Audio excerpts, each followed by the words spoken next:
पुराणों में वर्णित कथा के अनुसार एक बार की बात है, महर्षि वेदव्यास अपने आश्रम में युवा ब्रह्मचारियों को व्याख्यान दे रहे थे। इस व्याख्यान के दौरान वे बता रहे थे कि युवा ब्रह्मचारियों को स्त्रियों से हमेशा सावधान और सतर्क रहना चाहिए, क्योंकि काम का आवेग बहुत शक्तिशाली होता है। अतः किसी भी ब्रह्मचारी के शिकार हो जाने का खतरा है।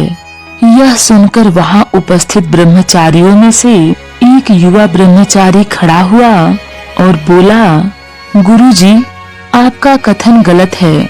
मुझे कोई भी स्त्री अपनी ओर आकर्षित नहीं कर सकती। मैं पूर्ण ब्रह्मचारी हूँ। यह सुनकर वेदव्यास जी बोले, जैमिनी, तुम्हें जल्द ही इसका अनुभव हो जाएगा। मैं अभी कुछ दिनों के लिए बाहर जा रहा हूँ। मैं 3 महीने में लौटूंगा।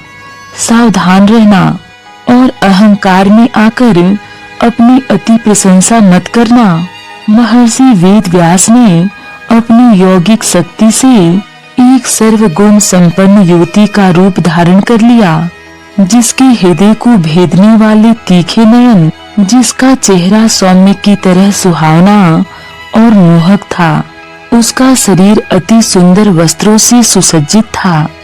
यह सुंदर युवती संध्या के समय एक पहाड़ पर एक पेड़ के नीचे जाकर खड़ी हो गई। अकस्मात बादल इकट्ठे हो गए और वर्षा प्रारंभ हो गई। संयोग से उसी समय जैमिनी भी जंगल से आते हुए उसी पेड़ के पास से गुजर रहा था। उस युवती को जंगल में ऐसे अकेला देख उसे दया आ गई। जैमिनी ने उसे संबोधित करते हुए कहा, देवी जी, अगर आप बुरा न माने तो आप मेरे साथ आकर मेरे आश्रम में ठहर सकती हैं। यह सुनकर युवती बोली, क्या तुम अकेले रहते हो? क्या वहाँ कोई अन्य स्त्री है? जैमिनी ने कहा, मैं अकेला हूँ, परंतु आप निश्चिंत रहिए देवी। मैं पूर्ण ब्रह्मचारी हूँ। मुझे काम पीड़ित नहीं कर सकता। मैं संपूर्ण विकारों से मुक्त हूँ। आप वहाँ निसंक रह सकती हैं। तब युवती बोली, एक तरुण कुमारी कन्या का एक ब्रह्मचारी के साथ रात्रि में अकेले रहना उचित नहीं है।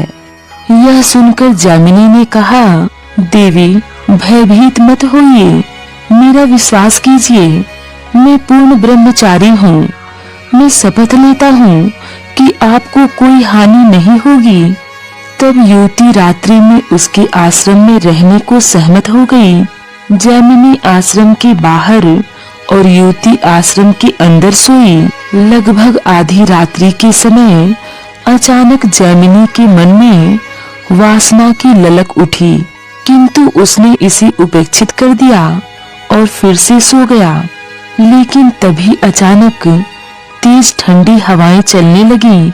जैमिनी उठा और आश्रम का दरवाजा खटखटाया और कहा, देवी, बाहर तेज हवाएं चल रही हैं। मैं इन्हें सहन नहीं कर सकता। युवती ने दरवाजा खोल दिया। अब जैमिनी अंदर सो रहा था। एक बार फिर उसके मन में एक तीव्र वासना की ललक उठी। इस बार क्योंकि वह उस युवती के निकट सो रहा था, वह उसकी श्वासों को सुन रहा था और उसकी महक को महसूस कर रहा था। एक बार फिर उसके मन में वासना की प्रचंड लालसा उठी।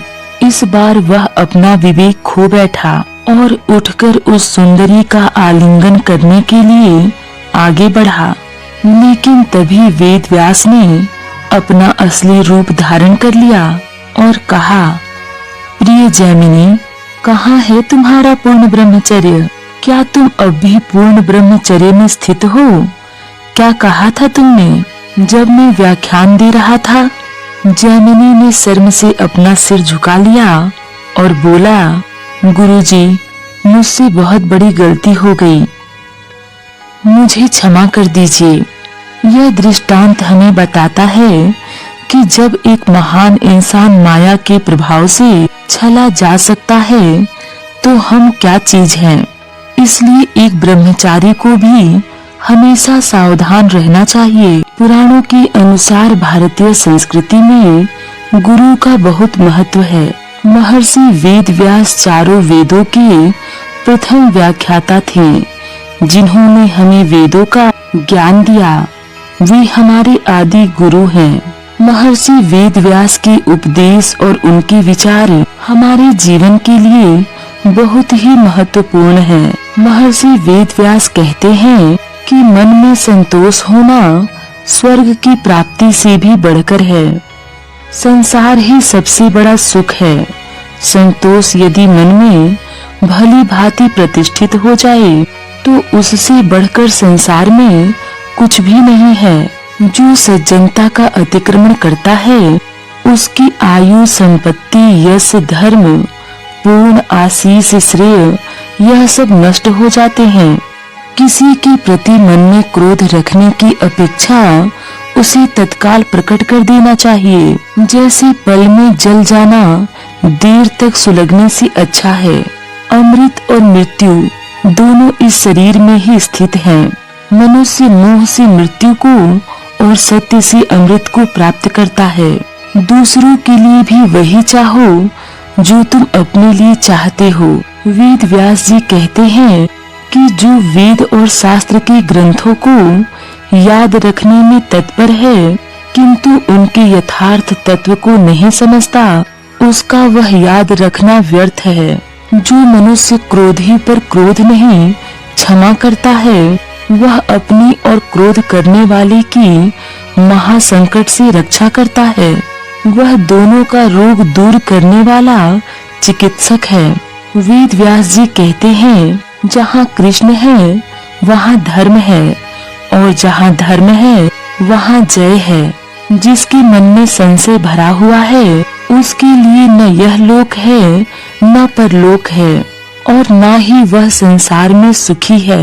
अधिक लोभी का धन तथा अधिक आसक्ति रखने वाले का काम, ये दोनों ही धर्म को हानि पहुंचाते हैं। जिस मनुष्य की बुद्धि दुर्भावना से युक्त है तथा जिसने अपनी इंद्रियों को वश में नहीं रखा है वह धर्म और अर्थ की बातों को सुनने की इच्छा होने पर भी उन्हें पूर्ण रूप से नहीं समझ सकता। वेद व्यास जी कहते हैं कि क्षमा धर्म है, क्षमा यज्ञ है, क्षमा वेद है और क्षमा शास्त्र है। जो इस प्रकार जानता है वह सब कुछ क्षमा करने योग्य हो जाता है। अभिष्ट फल की प्राप्ति हो न हो, विद्वान पुरुष उसके लिए शोक नहीं करता। दुख को दूर करने के लिए एक ही अमोघ औषधि है। मन से दुखों की चिंता ना करें। जो दया से प्रेरित होकर सेवा करते हैं उन्हें निसंदेह सुख की प्राप्ति होती है। वेद व्यास जी कहते हैं कि अधिक बलवान तो वे ही होते हैं जिनके पास बुद्धि बल होता है। जिनमें केवल शारीरिक बल होता है वे वास्तविक बलवान नहीं होते और जिनकी बुद्धि नष्ट हो जाती है वह मनुष्य सदा पाप ही करता है। बार बार किया हुआ पुण्य बुद्धि को बढ़ाता है। वेद व्यास जी कहते हैं कि जो विपत्ति में पड़ने पर कभी दुखी नहीं होता बल्कि सावधानी के साथ उद्योग का आश्रय लेता है तथा समय आने पर दुख भी सह लेता है, उसके शत्रु पराजित ही हैं। जो मनुष्य अपनी निंदा सह लेता है उसने मानो सारे जगत पर विजय प्राप्त कर ली। संसार में ऐसा कोई नहीं हुआ है जो मनुष्य की आशाओं का पेट भर सके। पुरुष की आशा समुद्र के समान है, वह कभी नहीं भरती। वेद व्यास जी आगे कहते हैं कि जैसे तेल समाप्त हो जाने पर दीपक बुझ जाता है, उसी प्रकार कर्म के क्षीण हो जाने पर दीव भी नष्ट हो जाता है। मन का दुख मिट जाने पर शरीर का दुख भी मिट जाता है। आशा ही दुख की जननी है और निराशा ही परम सुख शांति देने वाली। सत्य से सूर्य तपता है, सत्य से आग जलती है, सत्य से वायु बहती है, सब कुछ सत्य में ही प्रतिष्ठित है। जो मनुष्य नाश होने वाले सब प्राणियों में समभाव से रहने वाले अविनाशी परमेश्वर को देखता है, वही सत्य को देखता है। जैसे जल द्वारा अग्नि को शांत किया जाता है, वैसे ही ज्ञान के द्वारा मन को शांत रखना चाहिए। स्वार्थ की अनुकूलता और प्रतिकूलता से ही मित्र और शत्रु बना करते हैं। मनुष्य जीवन की सफलता इसी में है कि वह उपकारी के उपकार को कभी न भूले, उसके उपकार से बढ़कर उसका उपकार कर दे। वेद व्यास जी कहते हैं कि विद्या के समान कोई नेत्र नहीं है। माता के रहते मनुष्य को कभी चिंता नहीं होती, बुढ़ापा उसे अपनी ओर नहीं खींचता।